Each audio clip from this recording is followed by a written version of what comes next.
Hello and welcome to Conscious TV. I'm Ian McNay, and today our guest is Eli Jaxon. Hi, Eli. Hi, thank you for having me. And it's interesting because I was originally going to interview about the Enneagram, because I know that you've written a book about the Enneagram and it's a passion for you, and you work with the Enneagram. And so I ordered your book here, The Enneagram of Liberation, From Fixation to Freedom, thinking, well, I'll do my homework, and I ordered it through Amazon secondhand. And the book finally arrived this morning, just as I was leaving the house, so I've hardly had a chance to look. So I wasn't sure whether to make the interview on the Enneagram, and I asked you beforehand, what would you like the interview to be about? Do you have a preference? And you said you're interested in waking up. Yes. And I think that's a good start. So Good. what does waking up mean to you, Eli? It means that everyone is walking around in a trance, and it's possible to wake up and be free. And actually, it's the next stage of our human evolution.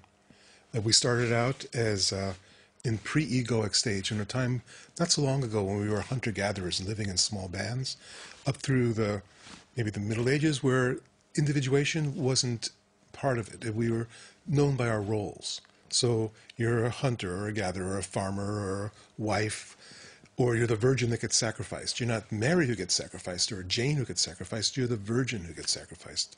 And so it was our roles and our function is how we defined ourselves. Then we have the age of enlightenment and individuation and the start of ego, where suddenly I am a somebody. And actually I have universal rights, and it's beautiful. And it's this total flowering of the individuation and the individual. And this leads to where we are now. And where we are now is that this flowering is already starting to poison the world, that our world is dying from this ego. And it's time for the next stage, which is the transcendence of ego. And this is our next evolutionary leap. It's to wake up from the individuality to realize the universality. And that's the human potential. And the difference is that all the previous evolutionary stages happen automatically. So a caterpillar has no choice to become a butterfly. But we as humans, in this stage, it's our own conscious participation that allows us to wake up, to realize the truth of our own true nature. That we've been programmed as animals to have a brand that we call a name, and that we identify that as who we are, with our past and our future and our family. But then there's a possibility to find out who we really are. What's deeper than this identity that we've taken on from birth that dies at the end of this life? There's something transcendent and immediate and here right now, and it's possible for all of us to realize it, to wake up. That's what waking up means, to realize the truth of your own nature, the truth of who you really are. And that is why we're here as humans. That makes everything else worthwhile. And the truth is we can't really go on as we are, because resource-wise we're using up everything so fast. Yeah. The planet's overloaded, and the planet will clear us out unless somehow we wake up. So it's a race. There's a race between the death of the planet caused by ego and the possibility of waking up in the transcendence of ego. And who gets there first? It's unknown. But it's up to each one of us to take full responsibility for ourselves by finding our own true nature and waking up and realizing what's true, realizing yourself as freedom, consciousness, and love. And it's also interesting how we I've been looking more and more on the outside. And so we're not that stupid. Most of us are trying to find happiness in our own way, and we think about having the relationship that works, and the bigger house, and the obvious things, a nicer car, etc. We're going to be happy. We're going to be complete. We're going to feel our fullness. Right. And of course, it doesn't work that way, does it? And that's the beauty, is that ultimately you find that searching on the outside doesn't bring you happiness. And there's an alienation that happens with that. And that alienation is the ripeness of the spiritual search, which means you're willing to turn away from everything that didn't bring you happiness to find the source of happiness. And the source of happiness, it turns out miraculously, is already here, already present, alive, free, and your own self. So how far do you have to go to realize yourself? Well, let's talk a little... You know, some people say, well, it's a long spiritual journey and you have to do all these different things. How far are you going to go from yourself to yourself? Yes, but you have to be ready for that, Eli. And to be ready for that means you find that there's a frustration and that nothing else that you've done brings you fulfillment and happiness. Now, there are people like in the people who are dying for freedom in Tehran right now. They are dying for the basic human rights that we take for granted here. this wouldn't be possible there. And so they're at a certain level of evolution where they have to find those human rights, they have to fight for them and establish them. Then they'll realize, oh, now that I have these human rights, I'm still not fulfilled. But until you have that, you can't know that. Absolutely. And so until you have the car, you don't know the car is not going to give you fulfillment. So now we, at a certain stage, at the highest level that society produces, have had the car and the job and the lovers and the family and the money and know that it doesn't bring you happiness. Beautiful. Then turn away from all of that to find what does bring you happiness. To turn in a totally new direction. And there's different, I've interviewed a lot of people on this, broadly on this subject, conscious tea, the last year or so, and there's really different opinions. And opinions, I don't mean necessarily mind opinions, but points of view, let's say, that have come from experience. And some people say it doesn't matter what you do, it doesn't matter how much you search, you will not actually find what you're looking for because the search is in the way. And when it happens, whatever happens, it happens at the grace of God. Yeah. So, if that's true, God bless you. In my experience, you have a conscious choice. Because I had a conscious choice, my teacher had a conscious choice, and his teacher had a conscious choice. My teacher's teacher is Ramana Maharshi, who one of the great living saints of our time. And he, as a young boy, became terrified of death at 16 and made a conscious choice to find out who dies. And that choice to find out who dies is called self-inquiry. And we all have the capacity to look inside to find out the truth. Every one of us, every human being has this capacity. And then it's just a question of, are you willing and do you want it?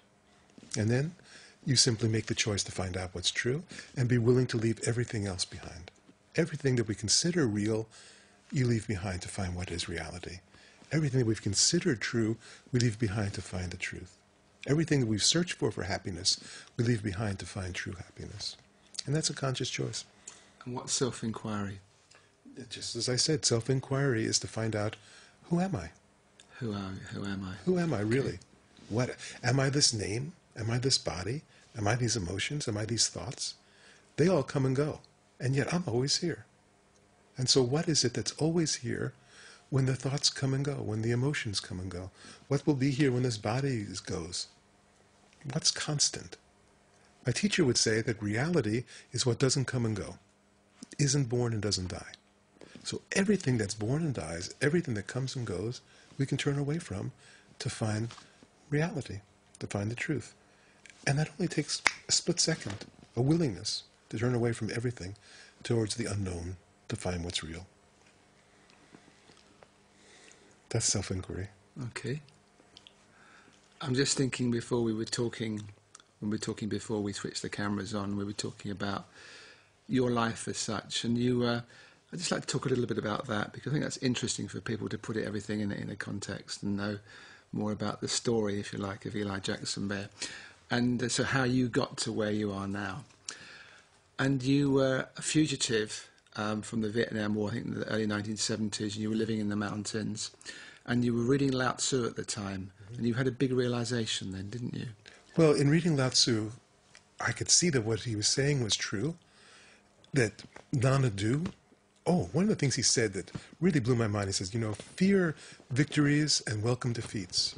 And I thought, oh my God, that must be a mistranslation. Let's repeat that. Fear victories and welcome defeats. Okay. And I thought, well, couldn't be right, must be a mistranslation. But I've learned now that what he's saying is absolutely right, because in the victories, we become puffed up, inflated, and ready for the fall. And in the defeats, we learn. We learn about ourselves, we learn about our character, we learn about what's important, and we learn about the choices we've made. And so, in fact, I've had to say that it wasn't a mistranslation, it was just my ignorance. But so I was in this situation where I didn't know what to do to stop the war. In 1971, I was a federal fugitive when we tried to stop the government during May Day demonstrations, and I didn't know what to do. I knew that I was one with my brothers and sisters in Vietnam, and I felt they were right in shooting down the bombers. And if I really was one with them, I should be shooting down the bombers. I should be doing something. And so I had guns, I had dynamite, but I found I couldn't kill for truth or freedom. But I was willing to die. I wasn't willing to kill someone else, but I was willing to die. And in that, I fasted for 3 days. and I took 2 hits of LSD. And at that point, as a federal fugitive, I was being hunted by different federal and state agencies. I was paranoid. I was living in a cabin that had no electricity and no plumbing, and yet a plumber showed up to our door one day to try to get in. We didn't let him in. A telephone truck was parked in our gulch in the mountains, and even there was no telephone lines. So it was a dangerous situation. And taking LSD under those circumstances, I became very paranoid. I thought, well, I'm going to die here. I'm going to die tonight. They're going to come and get me. They're going to know I'm tripping, and they're going to come and kill me. And Che Guevara had just been killed, and I identified with him at that point. I had the same kind of beard and hair. And so I thought, okay, if I'm going to die, I'll make good use of it. And I thought I will die. If there's a God, and I don't know if there's a God or not, I have to let God know what's happening down here, because if there was a God, God would not let this happen.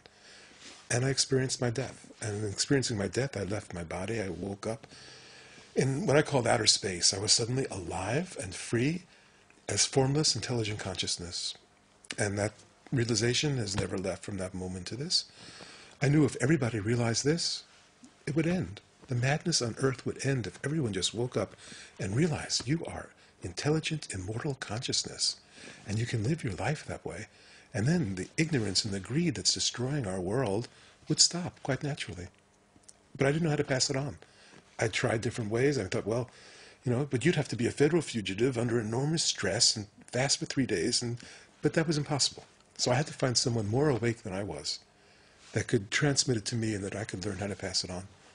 And so I went off on a spiritual search, and it took me 18 years to find my true teacher, my beloved teacher.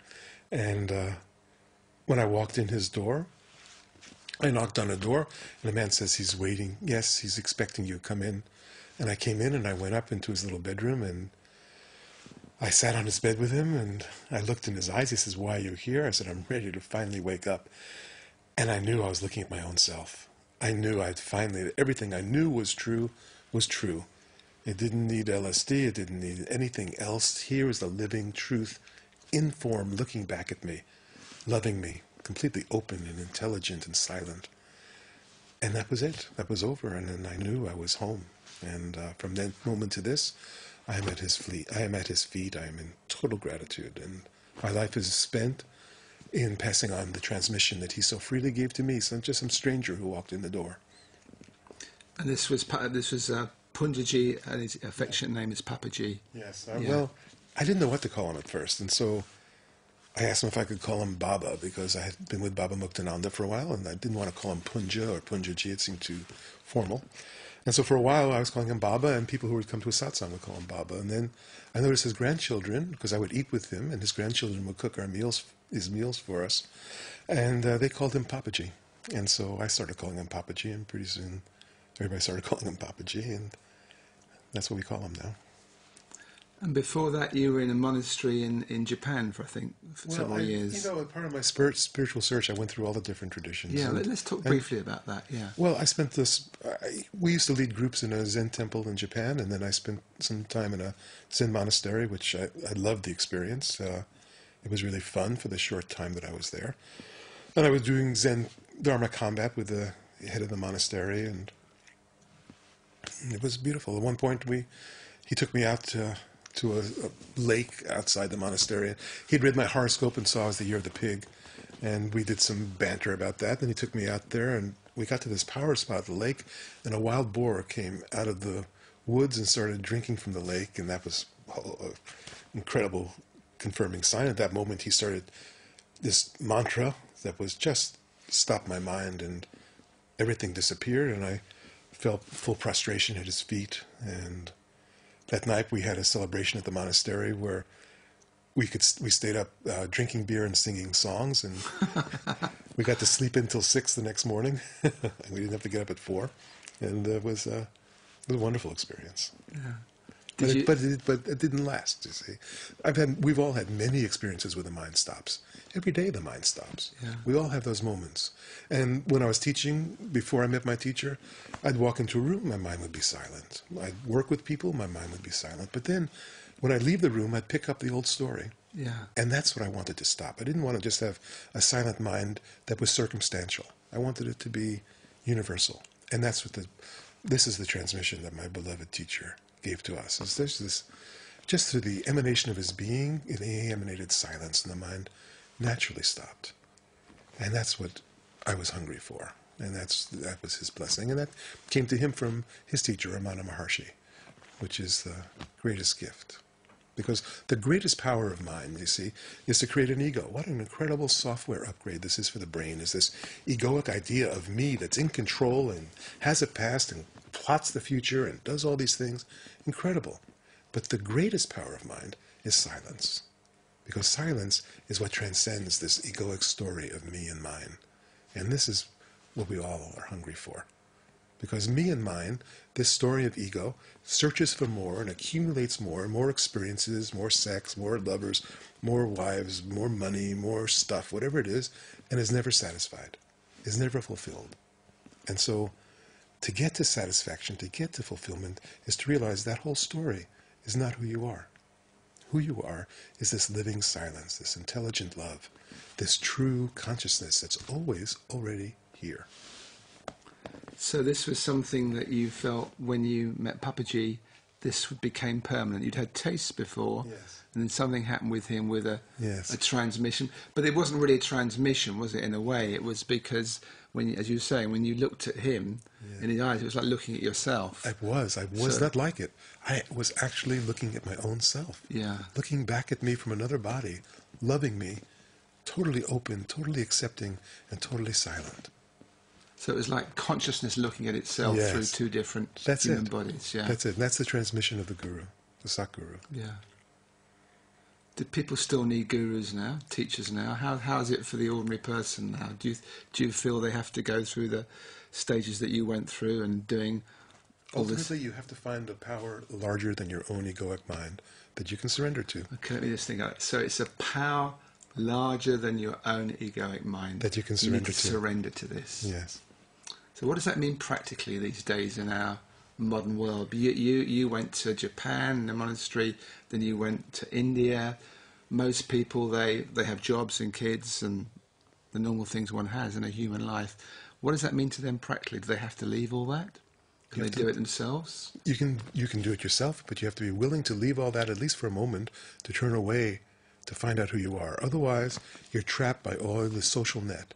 There are lots of nets that trap us. The social net is, I'm a parent, I'm a child, I'm a lover, I'm a partner, I'm a worker, I'm an artist, all those roles that we say define me, all those roles are traps, and none of them lead to fulfillment.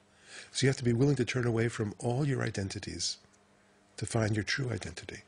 And once you know your true identity, and you know yourself, not intellectually, not theoretically, but through your own investigation and your own direct realization, when you know it, then that's what you love. Then that's where you want to spend your time. Then that's what you give yourself to. That's what you surrender to.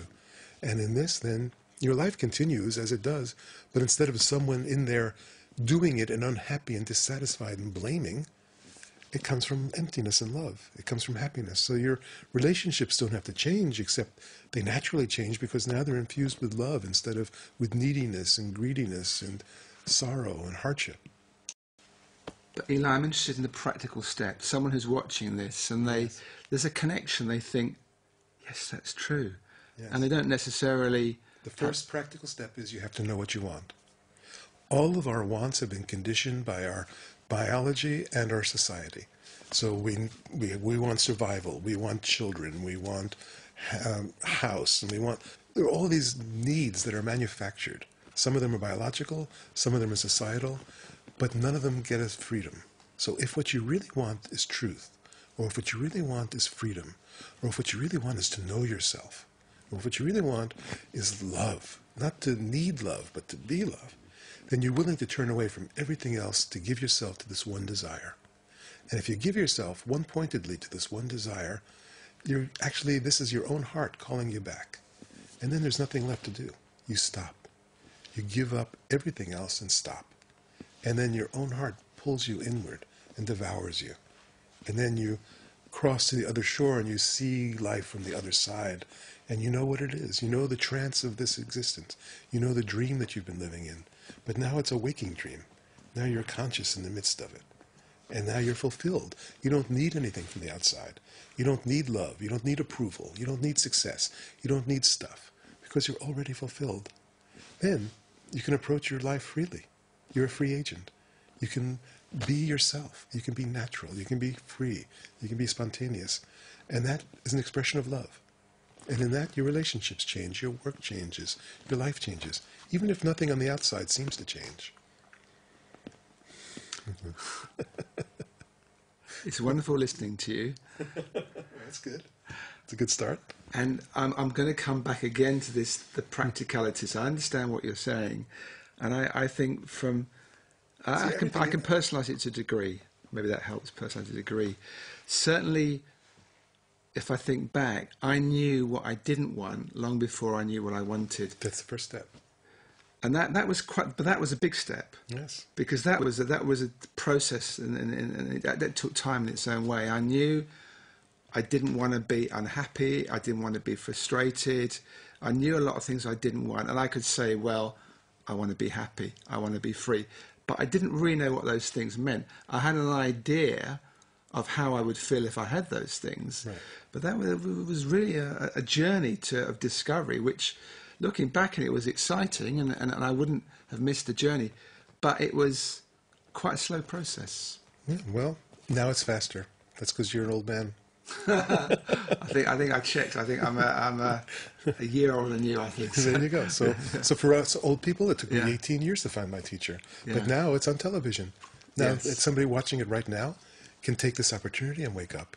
You don't need any of that past. That was all just because we weren't ready. The teachers weren't here. We didn't know about it. Our generation started out as children. We never heard of freedom. We never heard of that possibility. Now it's everywhere. It's on television. Everyone can find it. And so that's a completely different consciousness environment that people are now living in than what we had when we were in the 50s or in the early 60s. So it's beautiful. It now can happen instantly. It happens instantly anyway, but it just took us a long time to find out, to ever hear of freedom, to ever hear of satsang. I'd never heard of it. And I remember when the first spirituality started, when the Beatles brought the Maharishi and TM started, and when the first yoga people came, and all these other, but they were all about practices. They were all about teachings and doing something and a path to get somewhere. It wasn't until now that we hear, oh, the end of the path is here and has been here all along. It's simply your willingness to stop. Your willingness, and so when you say practicalities, like what should I do? Doing is avoiding what's already here. So all you have to do is stop the doing, surrender to what's here, and give yourself to what you truly love. All you have to do Yes. is stop doing and surrender to what's here. Yes. Now that's a tall order for the ordinary person that doesn't. Try it right now yourself. Like right now, just no past, no future, nothing to do, nowhere to go, nothing to get. What's already here? If I go into that, I can feel spaciousness. Yes. I can feel I love your smiling face. I can drop into that. For me, that's very easy. But So that took, how long did that take? A few seconds. yes. So what's true for you, that's true for every human being right now, has the full capacity to stop.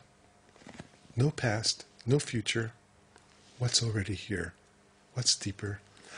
Okay. And naturally your mind stops. I saw your mind stop. You dropped in. And then, of course, you don't want dead air. You had to come back out and say something. But that's always here. And maybe that's the wonderful thing people watching. Because, I try and put my head, but myself, someone watching the TV. I love talking to you, and I've loved the series of these programs. But I also try and think, well, I've done this for a long time, and I do understand quite a few things. Other people haven't. Yes. And I have this thing about accessibility. That's a great thing they can do, is just look at the television and just be with your energy, which is a wonderful energy, and just in their own way, let go for a few minutes while they watch this. Yeah. Exactly. Just take a moment. What a relief. It's a huge burden. It can drop off. Yeah. No past, no future, nowhere to go, nothing to do. Oh, that's so rare. Oh, man, just drop in. What's already here? What's already present? What's alive? Oh, then you find it and you go, yes, I want more. That's me. That's what I want. That's who I am. Oh, then you surrender deeper. And the depth of surrender can go on for the rest of your life. And there's always deeper realization. It's always deeper, wider, vaster, more subtle. And the quieter you become, the more subtle and intelligent you become. The quieter you become, the more obvious you notice the slightest arisings of mind activity, and you don't have to pay it any mind, and you drop even deeper. It's a beautiful, beautiful awakening. It goes on infinitely deep.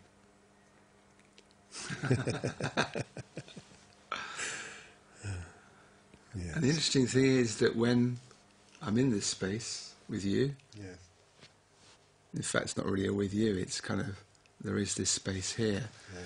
It's like there isn't a lot of questions there. That's right. And any question that arises is already answered in your own heart.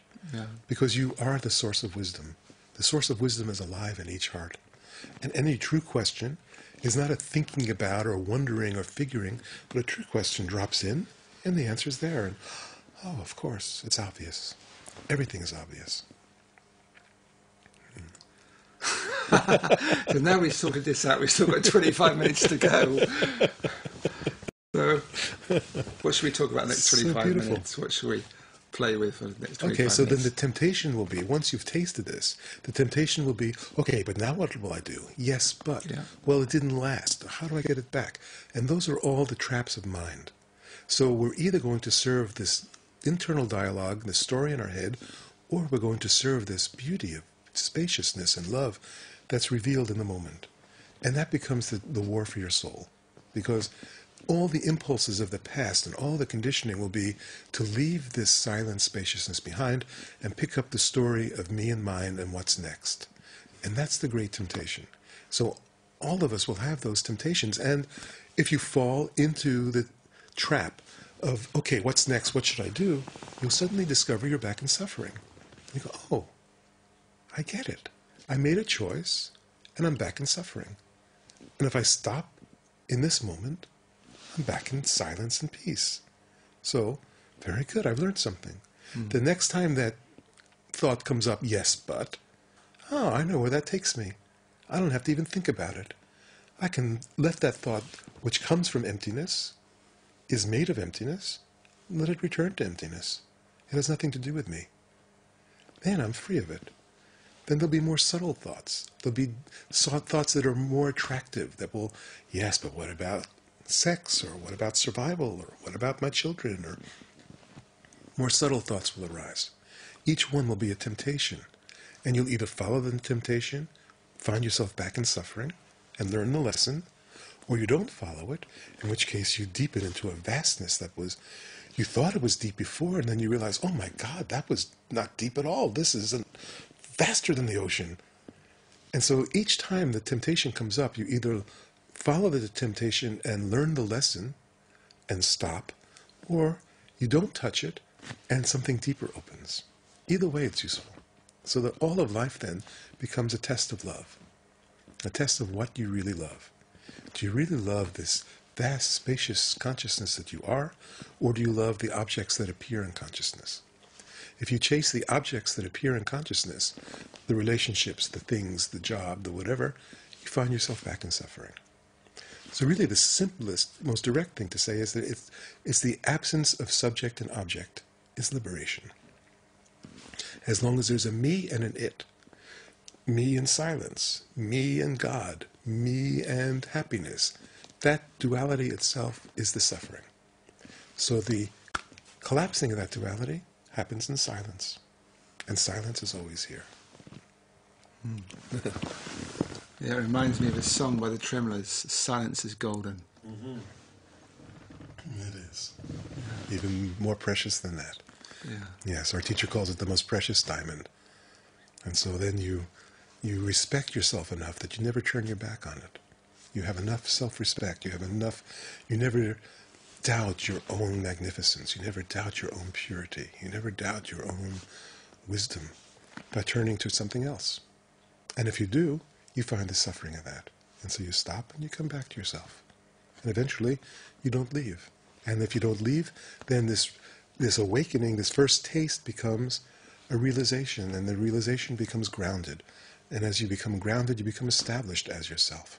And you realize there's nothing to do, there's nowhere to go, there's no particular state. All states come and go. Silence can be seen as a state. People think, oh, well, I have to drop inside and then I will be silent. And you realize that's not that. You are yourself as yourself. You are living silence. And everything appears and disappears in you. Then you can actually, then you deepen into that. It's like, it has a momentum, doesn't it? And it's as if, it's almost as if we from the humanists are going to resist the momentum. Yes. And that momentum is bringing us back. Well, somehow we got away from truth, ground of being, true nature, whatever we call it, and something is pulling us back. And through our conditioning and fear and everything else, our doubts, we're trying to put a hold on it. But there is something that's it. It's consciousness drawing itself back. That's right.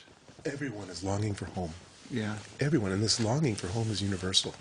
And you're right, there's two forces. There's the force of consciousness pulling us back into our heart, and there's the force of the egoic conditioning of the mind to go out, away from our heart, towards the outside to objects that we find either desirable or dangerous, and to deal with the world that way. And so those are the two forces, and you can only serve, as my sweet old grandmother used to say, you can't ride two horses with one behind. And so you're either going to serve the outward flow of the momentum of our karmic looking outward, or you're going to serve this inner calling that calls us back inward. And either way, you learn something.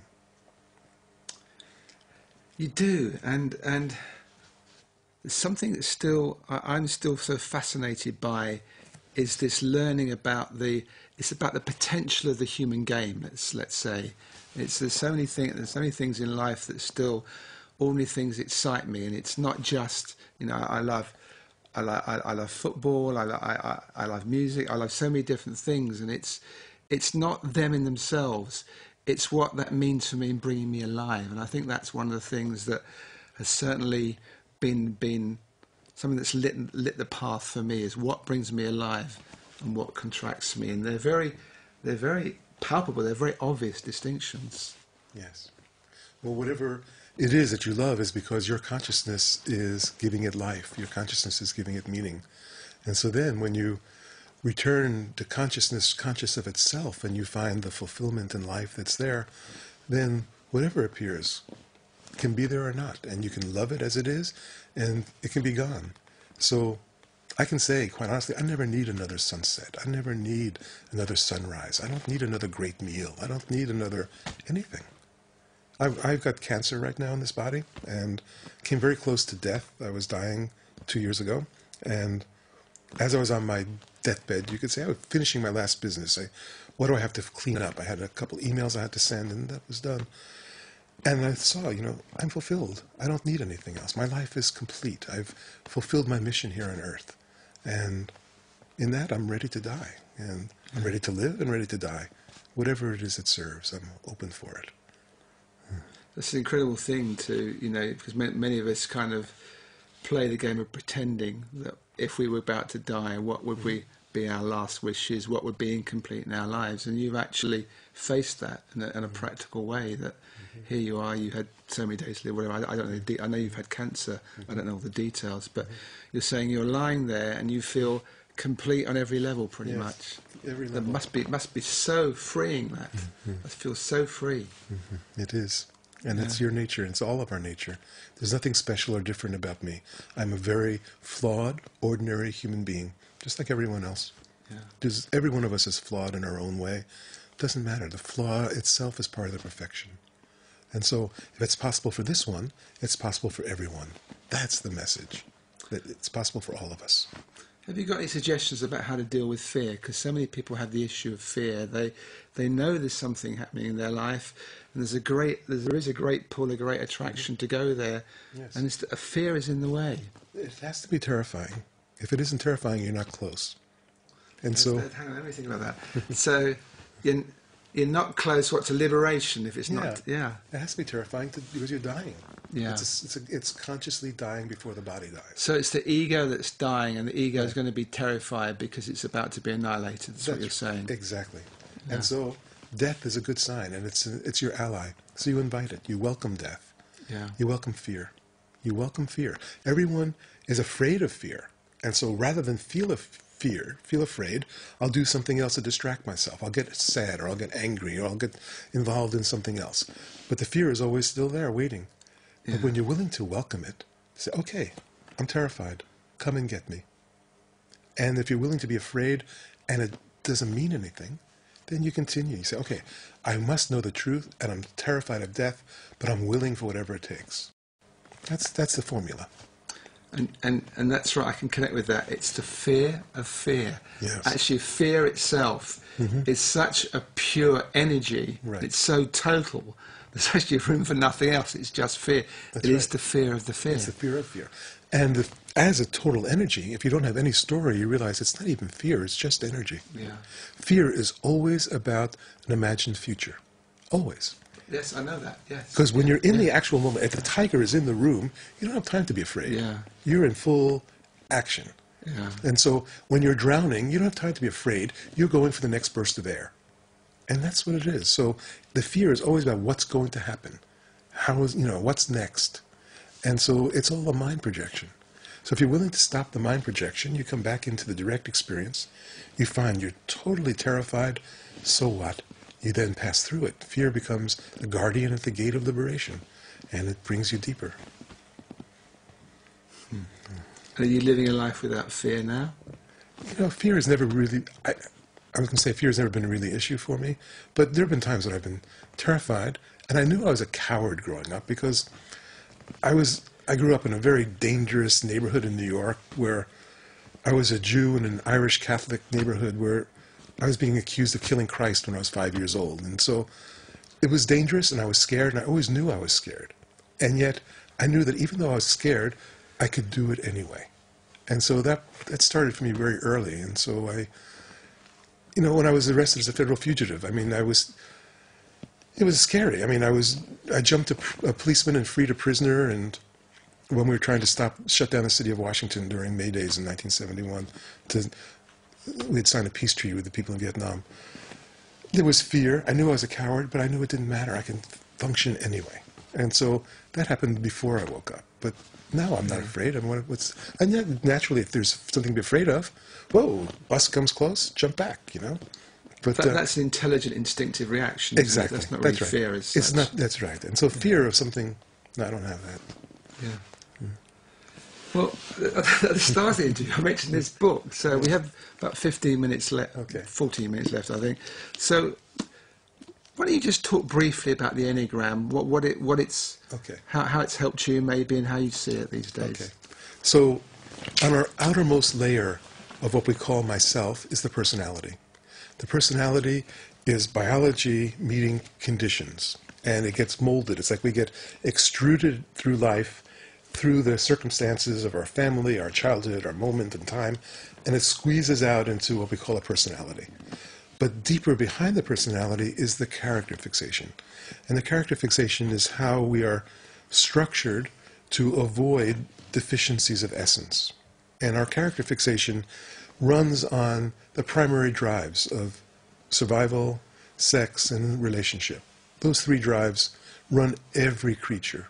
Every creature has a survival drive. Every creature has a reproductive drive. Every creature has a relationship drive. Because that's what works for survival of the DNA and for passing on the DNA to the next generation. So we all are run by that when we are living as animals, as machines, as biological survival suits. Basically, what we call a body is a survival suit for DNA. And the DNA runs the show. And the DNA makes us attractive to certain other, sniffs out the DNA that'll make a good partner for us. It happens below the conscious level. And we mainly run on that level. And that level builds up an armor against the world. And that armor is the character fixation. The armor is a way of protecting myself against being open and vulnerable to something that could possibly be a predator. And so some of our armor, for some of our fixations, it's about being angry and aggressive. For others, it's about being fearful and retreating. For others, it's about being socially seductive and moving towards. And those are the basic three movements of character fixation. Either you're moving against, you're moving away, or you're moving towards. And those are three basic masks that we put on as survival suits in order to get along in the world and make it. So that we're not open, we're not vulnerable, We act as if we know. We act as if we're in control. We act as if we're in charge. And all that happens from the character. Then we build a personality on top of that. What's deeper than character is our true essence. Our true essence is limitless, immortal consciousness, true intelligence, true love.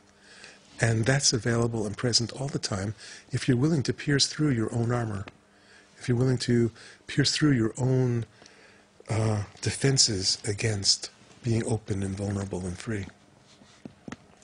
And there's 9 essential different types of character, isn't there? Well, so we all have 3 bodies of manifestation. We all have a physical body, an emotional body, and a mental body.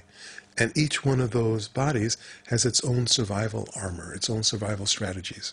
And there's 3 versions of mental, 3 versions of emotional, 3 versions of physical. And those are all just different survival suits that we wear in order to present ourselves in the world, in order to survive and replicate. Because that's what the DNA imperative is, survive and replicate. It started as a one-cell being, and now it's a multi-cell being, and the imperative has been the same since the first primordial sea, survive and replicate. But for what? For what purpose? So we have survived and multiplied to the point where now we're overpopulated the world. We will have an eventual die-off, as all overpopulations do. But what was the point? Just to survive and replicate? No. The good news is, the point is, so that we can wake up and be free. And we've developed all these countless thousands of lifetimes to reach the stage where we can say, yes, I must know the truth. I must know what's deeper than my survival drive. I must know what's deeper than my sex drive. I must know what's deeper than my social drive. And to find out who I really am. And that's why we're here. In the past, it was the rare soul, the Buddha, the Christ, the 1 out of 10 million that would finally realize it. And we'd all pray for the next 1,000 years to this holy being. But that's a different time. Those are the forerunners. Now it's everyone's time. This is the time for everyone. Every human has the same potential, the same capacity, the same consciousness, the same heart.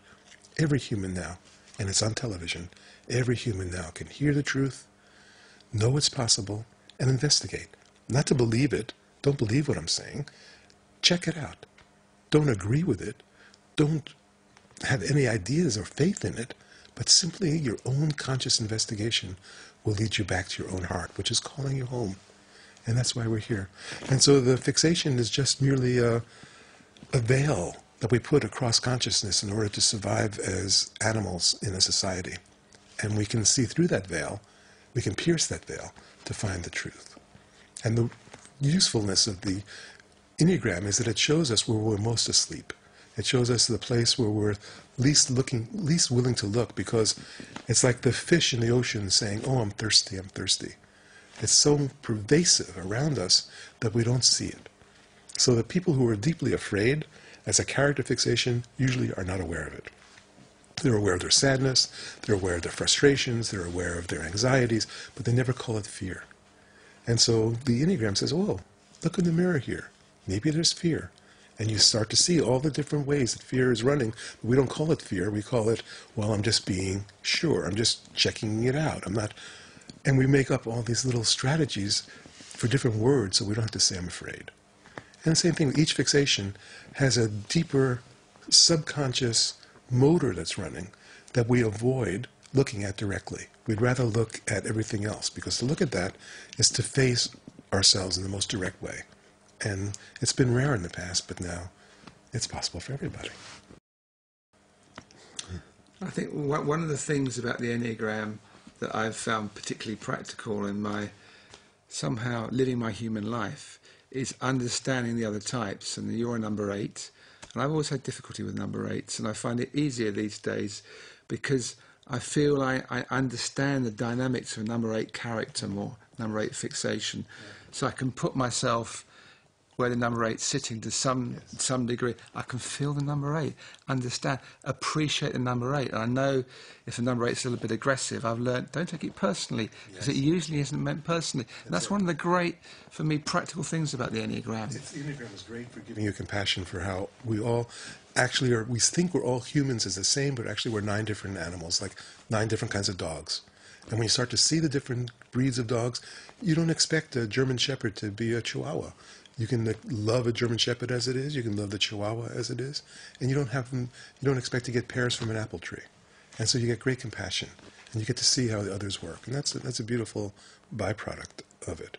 And I know in my own relationship with my partner, the Enneagram gave us incredible insights into the subconscious war that we were living, because on the surface our life was beautiful. In the depths our life was beautiful, but there was this subconscious war that was going on between us, and the Enneagram gave us the insight for how to address it, how to look at it, how to see what was here just below the surface that we weren't able to see. So it has all kinds of secondary benefits, but its primary benefit is the wisdom mirror to see this is who you are not, but you've called it by your name.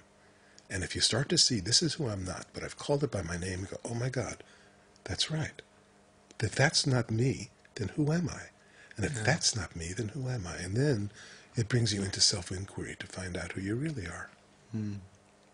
Yeah, we've gone back to where we started, the who am I now. Good. And that's right. I remember years ago I did 2 weeks of at a seminar, just sit with someone, they ask you, who am I? I found it a torturous process. Hopefully it wouldn't be so much now, but yeah, because it was a process and it was an exercise and it was exteriorized. So really the issue here is not to do it with somebody else, but to be completely alone by yourself from the deepest questing of your heart, from this call home to I must be free, I must know myself, I must find where fulfillment and happiness is. Then your own heart calls you in, and it's nothing to do with anything on the outside. You turn towards yourself, and you give yourself to yourself, and you give up all the control to the conscious being that you are, and you let that be in control. And this is the great relief and the great finding of fulfillment and happiness. And this little exercise, asking yourself who you are, you can do it anywhere, really. You can do it on the bus, driving your car. It's not an exercise. But if you make it an exercise, it'll be like your experiment. That I remember those Who Are You seminars. But that's an exercise that comes and goes, and it's a passing phenomena. This is not an exercise. Okay. This is life and death. This is like if you were, my teacher would say, if your hair is on fire and you're running straight for the river, and some people stop along the way, they say, oh, why don't you stop and have a cappuccino? You don't even have time to answer them. You're heading straight for the river. It's like that. It's not an exercise. It's life and death. I must be free. I must know the truth. I must find love. I've searched everywhere in the outside world, and it's not giving me fulfillment. I must find what's real. And that can happen, of course, anywhere. But it happens when you're alive with it, when you're on fire with it, when your heart is calling you and you can't resist. You stop everything and you find the truth. That's what's essential. And then you stay true to yourself. You don't leave it. You don't make it a passing exercise that now I'm on to something else. You stay with yourself regardless of what happens, regardless if you never get up again. What if you never get up again? Ramana Maharshi never got up again, and the whole world came to him. Most of us are not that lucky. Most of us will continue our day-to-day activities just out of the karmic momentum of it. But that's no longer an issue. It's no longer the worry and the fear and the anxiety about what should I do and what about the rent and what about the kid. All that can stop. And you can be yourself. And then your life will unfold quite naturally and effortlessly. But if you make this into an exercise of who am I? Okay, I'm emptiness now. I've got to return and then come back to emptiness.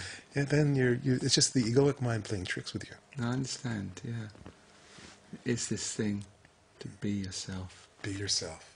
That's happiness. That's fulfillment. I think we're going to stop there, Eli. Perfect. Thank you. Thank you so much. I really enjoyed this. Oh, me too. Thank you so much. Your enthusiasm, your directness it's very invigorating, very infectious, actually. Oh, I'm so glad. So I will mention the book again because I think there's some good stuff in here. And thank you very much, Eli Jaxon Bear. And thank you, everyone, for watching Conscious TV. And I hope we see you again soon. Goodbye.